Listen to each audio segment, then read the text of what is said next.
आज हम एंटीबायोटिक्स और एंटीसेप्टिक्स के बीच के एक आम कंफ्यूजन को दूर करेंगे। ओके, चलिए इसमें गहराई से उतरते हैं। आपने कभी ना कभी तो सोचा होगा कि अगर बुखार वायरस से हुआ है तो फिर डॉक्टर एंटीबायोटिक्स क्यों दे रहे हैं?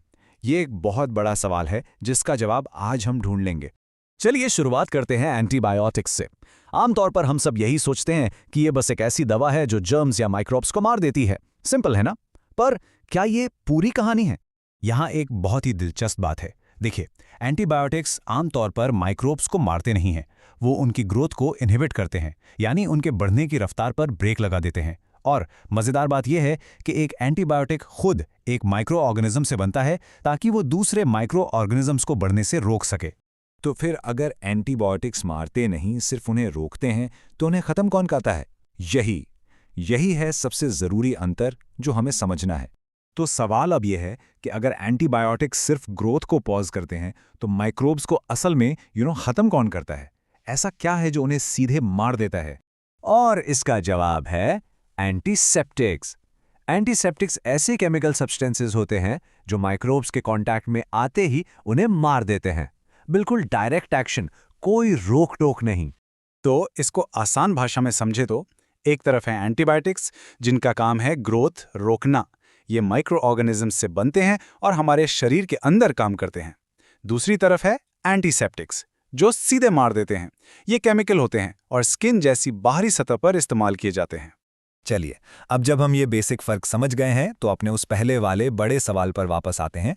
आखिर वायरल फीवर में एंटीबायोटिक्स का क्या काम? ये बात 100% सच है, इसे हमेशा याद रखिएगा। एंटीबायोटिक्स वायरस पर बिल्कुल भी असर नहीं करते, वो सिर्फ और सिर्फ बैक्टीरिया के लिए बने हैं। तो फिर डॉक्टर वायरल फीवर में इन्हें क्यों देते हैं? ये सुनने में तो एक गलती लगती है, पर असल में इसके पीछे एक बहुत सोची समझी वजह है, और वो वजह है सेकेंडरी इन्फेक्शंस को रोकना। ये एक बहुत ही ज़रूरी कॉन्सेप्ट है। आइए देखते हैं कि आखिर इसका मतलब क्या है। तो देखिए, होता क्या है, जब आपको कोई वायरल इन्फेक्शन होता है, आपकी इम्यूनिटी यानी आपके शरीर की सेना उस वायरस से लड़ने में पूरी तरह से बिजी हो जाती है। अब इस मौके का फ़ायदा कौन उठाता है? बैक्टीरिया। उन्हें एक खुला मैदान मिल जाता है और वो तेज़ी से बढ़ने लगते हैं। इसे ही सेकेंडरी बैक्टीरियल इन्फेक्शन कहते हैं।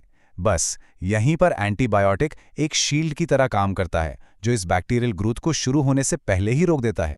तो इस सारी जानकारी का आखिर मतलब क्या है आपके लिए?